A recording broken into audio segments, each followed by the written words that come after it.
Bienvenue au cours de rattrapage pour les premières spé. Dans cette vidéo, on va parler des lentilles minces convergentes. C'était au programme de première S autrefois, même si c'était un peu plus développé, mais pas développé pareil. Vous allez voir, peut-être que si vous faites la comparaison entre les deux vidéos, vous comprendrez ce que je suis en train de vous dire.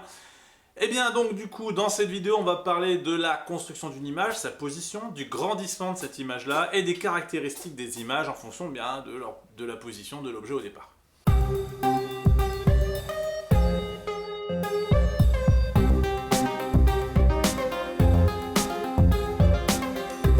Je vous fais pas de topo sur ce que vous êtes censé avoir vu en seconde sur les lentilles minces convergentes.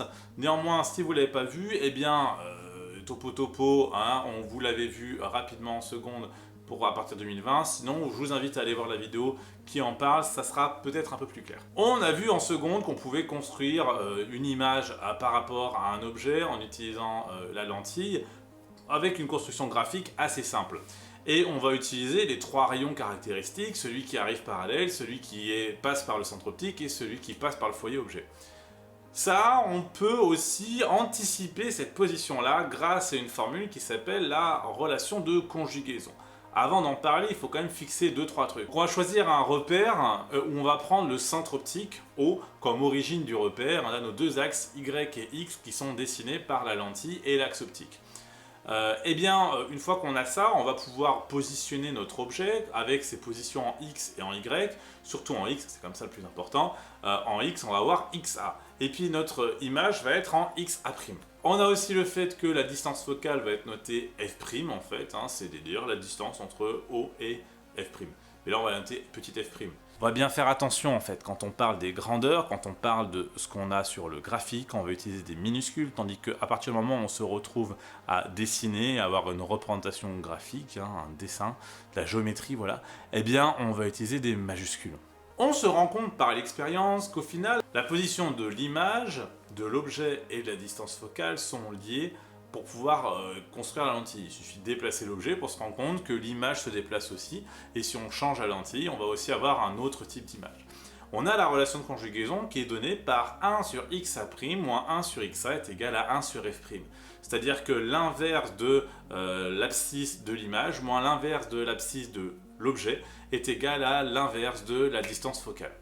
On remarque que grâce à ça, grâce à cette relation de conjugaison, on peut déterminer la distance focale d'une lentille en se débrouillant pour que XA soit le plus loin possible de la lentille. Et ainsi, si XA est le plus loin possible, XA tend vers l'infini, et donc du coup 1 sur XA va devenir très petit, voire être égal à 0.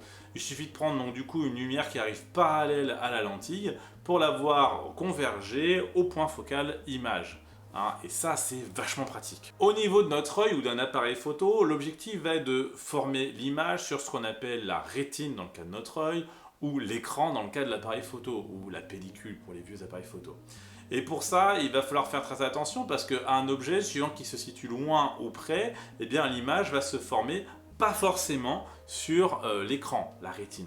Dans le cas de notre œil, si les objets sont assez loin, au-delà de 20-25 cm, on va considérer qu'il est à l'infini et que donc du coup l'œil n'a rien à faire, l'image se forme sur le foyer image et donc du coup qui est confondu avec la rétine. Si on a un objet qui se rapproche, et bien là cette fois-ci notre œil va devoir faire une petite opération qui lui permet de pouvoir continuer à former l'image sur l'écran. Et ça, pour ça, il va devoir modifier la distance focale de la lentille.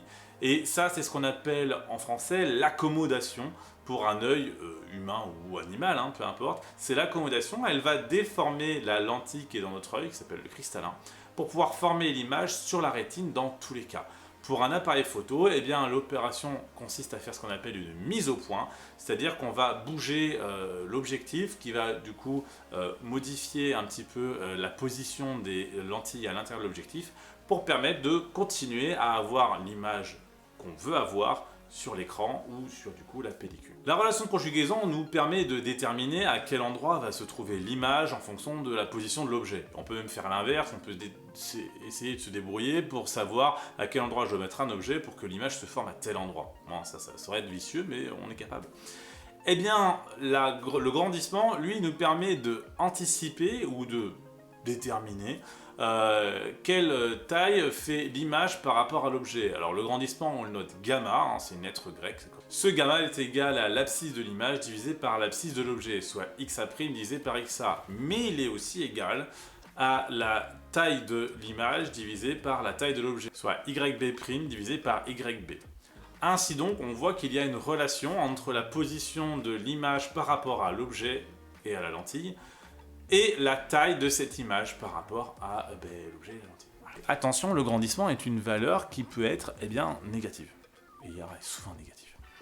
On va voir les caractéristiques de deux types d'images. La première, c'est le cas de l'objet qui est situé avant le foyer objet. S'il est situé avant le foyer objet, on remarque que son image sera de l'autre côté de la lentille et donc du coup observable sur un écran. On remarque aussi que l'image est systématiquement retournée. Donc on va avoir un gamma qui sera négatif. Si en valeur absolue ce gamma est plus grand que 1, l'image est agrandie. S'il est plus petit que 1, elle est réduite. En valeur absolue, ça veut dire aussi que du coup, si gamma est plus petit que moins 1, c'est agrandi. S'il est plus grand que moins 1, mais plus petit que 0, il est réduit. L'utilité de ça va être d'observer des objets qui sont loin pour pouvoir les avoir sur une surface plus petite, par exemple. Ou l'inverse, d'agrandir des objets qui sont loin. Ça, c'est le cas de la lunette astronomique ou même du microscope. Dans le cas où l'objet est situé après le foyer objet, donc entre le foyer objet et la lentille, on va avoir une image qui va être très différente.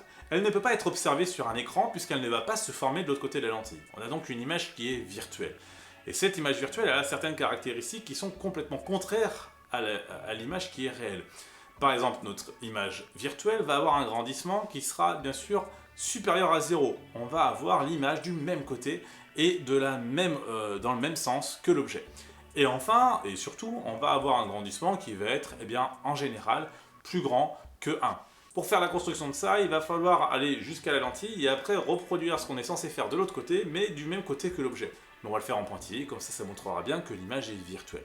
Je vous laisse avec cette construction-là qui est pas vraiment très compliquée. Une fois qu'on l'a fait une fois ou deux maximum, on a très bien compris comment ça marchait.